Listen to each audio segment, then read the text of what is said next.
Good Little Boys Go to Heaven by Stukin, available at Amazon. Part 4 of 25. She called him Joey. Spring 1939, East Texas. I went back to the river the next night. Jack's body had been found that morning, but still I went hoping to see him at the river. I sat on the bank, closed my eyes, and prayed. I prayed that somehow Jack would appear in the water, swim towards me, get out of the water, and sit next to me on the bank. Please, God. But no, I opened my eyes and saw only the moon and water. I saw things in my mind and my prayers, but I knew those things couldn't be if I couldn't see them with my eyes. My mind's view faded, and what I saw with my eyes was a moon that offered peace and a river that provided taunts. I saw the darkness move out of the corner of my eye. Before I could turn my head, she was sitting on the grass beside me. The moon was sitting on the opposite side of the river, right where it always sat. In its reflection upon the water, I could see her movements, but not the details of her appearance. But it had to be her. She didn't say anything, and neither did I. Nothing came to mind to say to her, and I guess nothing came to her mind either. I looked at her a few times, but she kept her attention focused on the river. After a short while, she rose, and without looking at me, she turned and left. I didn't go to the river again until Jack was in the ground. I went the very night we buried him, sat in the wet grass for 3 or 4 hours. I had seen her at the river 3 times now, but she didn't show up that night. I kept going back every night, hoping she'd reappear. After a few weeks, she finally did. She sat beside me, facing the water, then turned her head to me, and then turned her attention back to the water. It seemed curious to me that she would sit beside a boy she probably wouldn't have recognized in the light of day, but her company was welcome. Her presence next to me felt comfortable for some reason, probably for some strange reason. I broke the silence. Where have you been? She turned her head to me and said nothing, and then returned to the river. I tried again. You here waiting for Jack to appear? Jack? Was her response. It occurred to me that she wouldn't have known that Jack was his name or that he and I were brothers.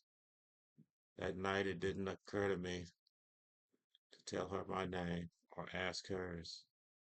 In my mind, I decided what she looked like and guessed her facial expressions from how she moved her head, torso, and shoulders.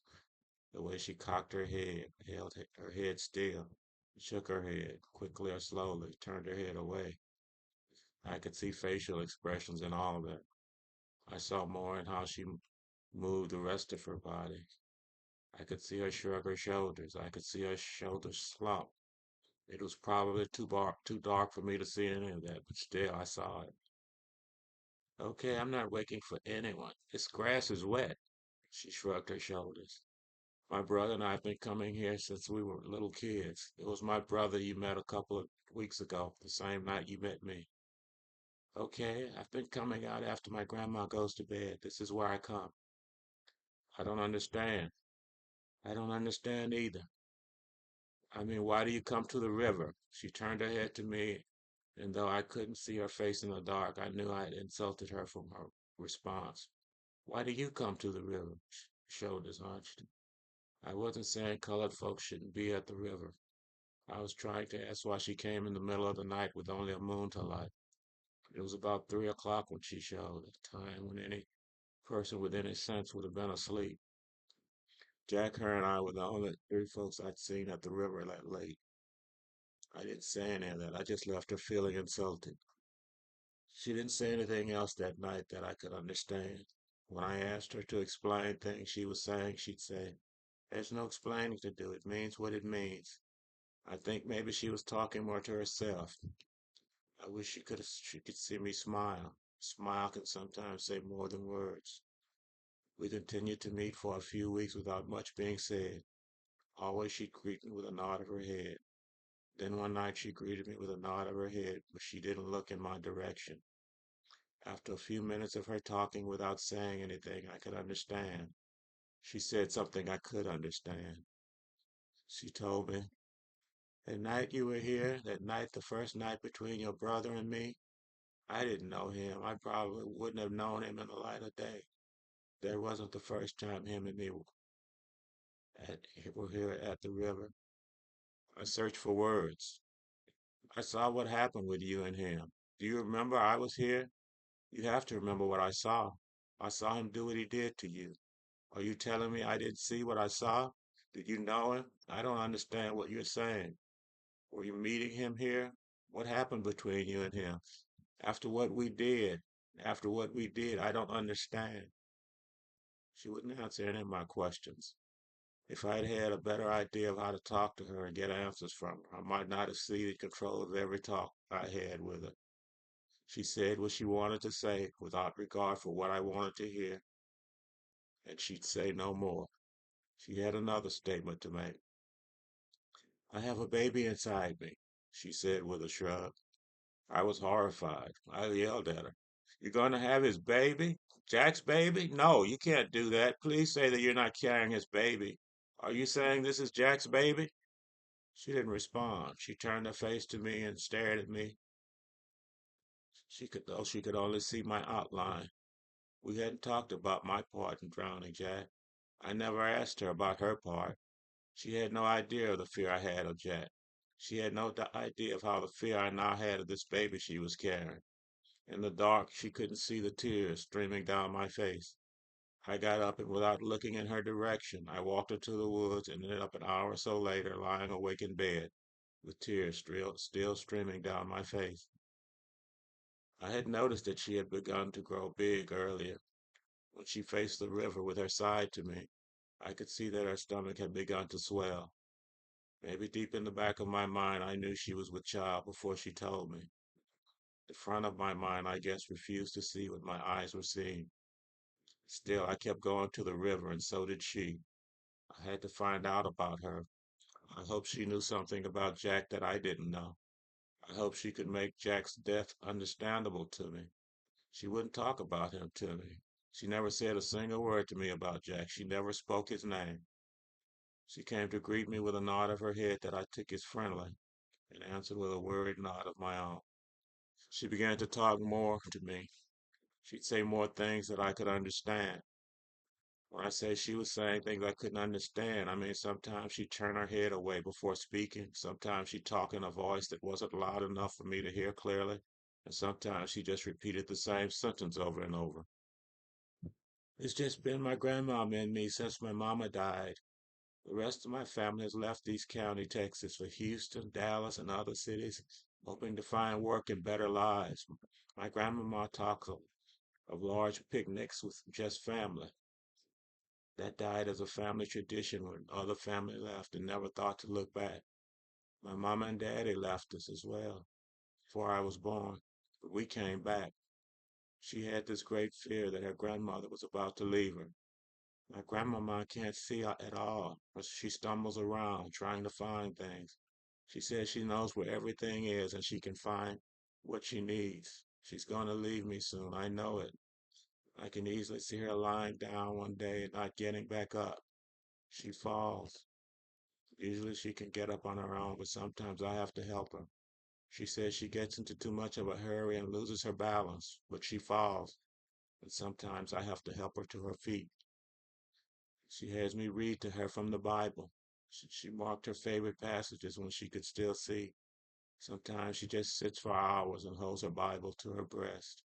She is obsessed with salvation, the way she says old folks become obsessed with things. She talks of a better place. She knows she will soon pass. My grandmama took my mama and me, and her, after my daddy, her son, left. He said he'd send for us when he was able. He hasn't been able. My mama died waiting for him to become able, and I'm still here now, still waiting. It's been just my grandmama and me since my mama died. Just me and my grandmama sitting and waiting for nothing. My grandmama was always an out and about kind of person. She was nothing like me. She had tons of friends, and she was always on the move. She used to drag me off to church, down to the grocery, and visit her friends. After her sight left her, I just shut the two of us away, and none of her friends remembered to see her. Let's say a prayer for Sister Christina, I could almost hear the preacher say in church, but he never came by either. She always had money for groceries or for other things. I never knew where it came from. Maybe she had saved money. Perhaps some of her relations that left the county sent her money. We had a garden, grew things, traded with neighbors for needed things. We didn't have any livestock since I was a small girl. We killed the last chicken and went without meat from when I was a small girl. Livestock was too much trouble, and we didn't really need meat, my grandmama said. Every so often, the neighbor would barbecue and bring us some of what they had that they said they could spare. Anyway, I lost my taste for meat. We were fine. I was fine. I watched my mama die. She grew thin and weak, and then she grew dead. She was from Louisiana, and I sent letters looking for relatives. I got no responses. After we buried her, it became just my grandmama and me. We got the cheapest marker the mortician had. That doesn't matter, though. Her grave is still marked proper. And now my grandmama. I think the fear she felt was greater than any fear I could have imagined. Certainly greater than any fear I had the right to lay claim to. My fear always came from a fear of not being let alone. Hers came from being left alone. Months passed. We continued to come to the river every night, sit quietly. The grandmother died. She was absent for a few days, and I knew. She met me at the river the very night she laid her grandma to rest. She told me about the future funeral. No one showed me and the boys who laid her in the ground. Seems all her old friends had forgotten her, or maybe they are already dead. I didn't put out word that she had passed, but still, I thought her friends would have some found out somehow. And I didn't even have money for a headstone. That was the only time I remember her crying. She was alone except for the baby she carried. She was alone, afraid, and angry. I didn't know what to say, so I said nothing. She said more. I can't come down here no more while I'm carrying this baby. It's too hard to walk. You'd be welcome to come by where I live, but I can understand if you don't want to come. No, you can't come. I'm sorry I said that. I never thought about how far she had to walk to come to the river. I didn't know where she lived. I followed her back to the shack she called home. She walked through the door, kept the door open for me to enter. She walked over to a table in the middle of the room and lit a kerosene lamp while I held my post in the doorway.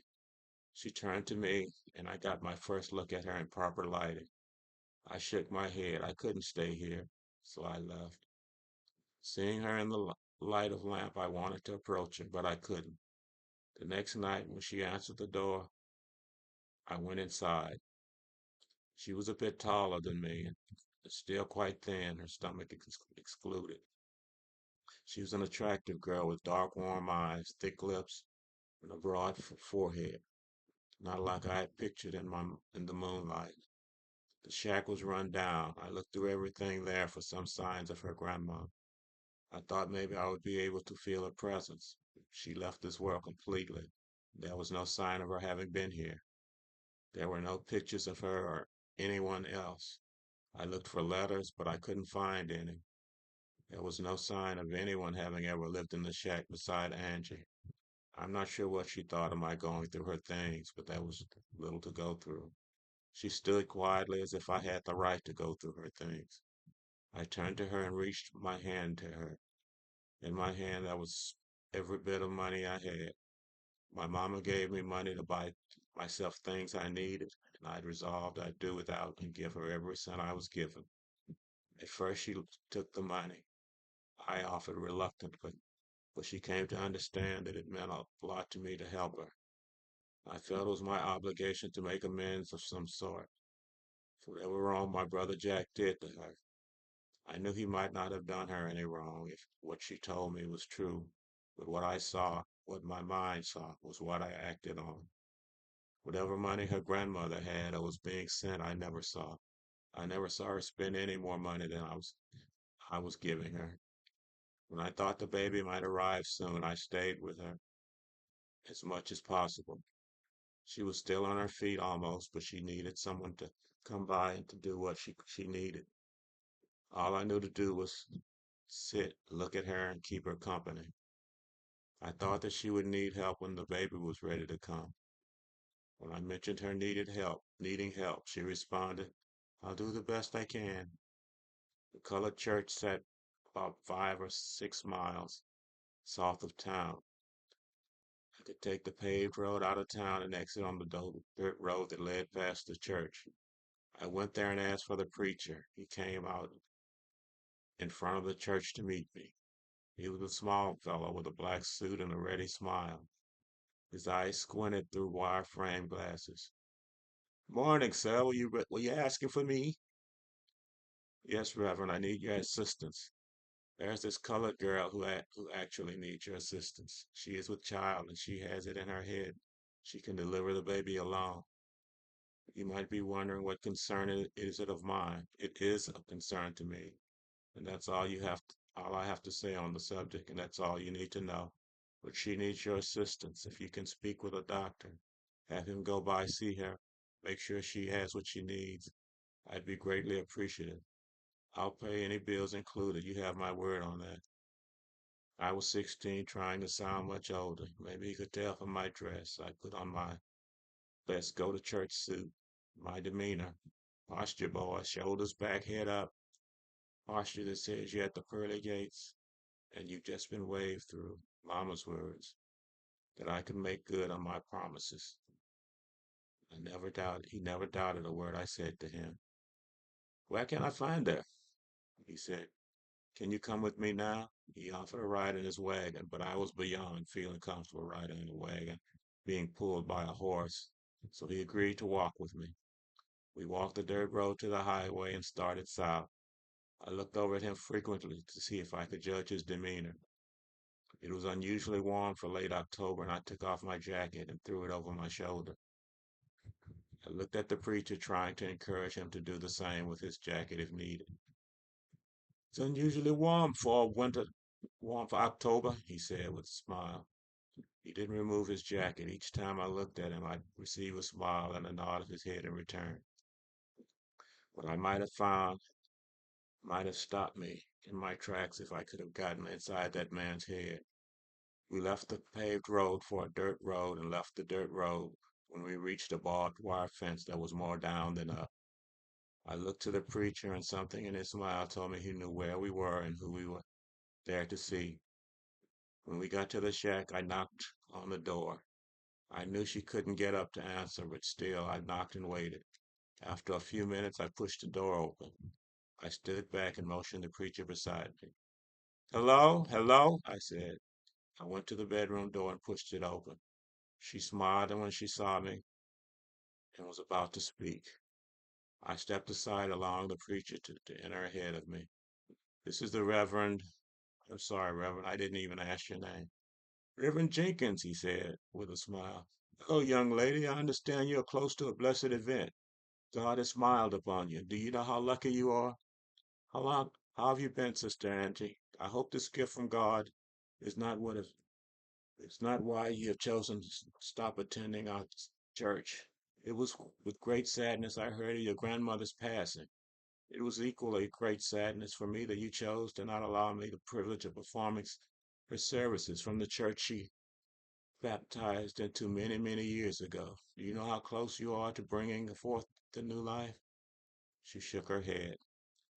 "Can you guess when you might have become with child? We can add 9 months to that, and it will tell us about when your baby will come." Angie didn't respond. "That's all right. Are you living here alone?" He asked Angie, but he looked at me when he asked. "Yes, I've been here alone since my grandmama died. We'll see if you we can we'll see you through this birth, and I hope that after you're back on your feet, you will return to the church." They did see her through the birth, but I don't think she ever set foot in the church again. I'm the only daddy the boy has ever known. I never asked if she told the boy I wasn't his daddy by blood. I never asked if she ever mentioned Jack to him. I hope she had left Jack behind in her memory. Whatever happened between them, the ending certainly was not something that needed to live in her mind. It was not something needed to be brought to life for the boy. And she never told me Jack was my boy's daddy. But it became apparent as he grew. He was big and had Jack's gait. He seemed to inherit Jack's facial expressions, head movements, and the movement of his hands as well. I saw a lot of Jack in him. Maybe I just saw what I expected or wanted to see, whether it was really there or not. It wasn't exactly as if I had a second chance with Jack, but he made me think of Jack in a good way. His temperament was nothing like Jack's. His was mild, calm, and deferential. He was about midway in color between his mother and Jack. He had the fine facial features of Jack's race. His hair wasn't straight like Jack's, but it wasn't kinky like his mama's. He looked to be a perfect blend of the two races. She called him Joey after me. That's it.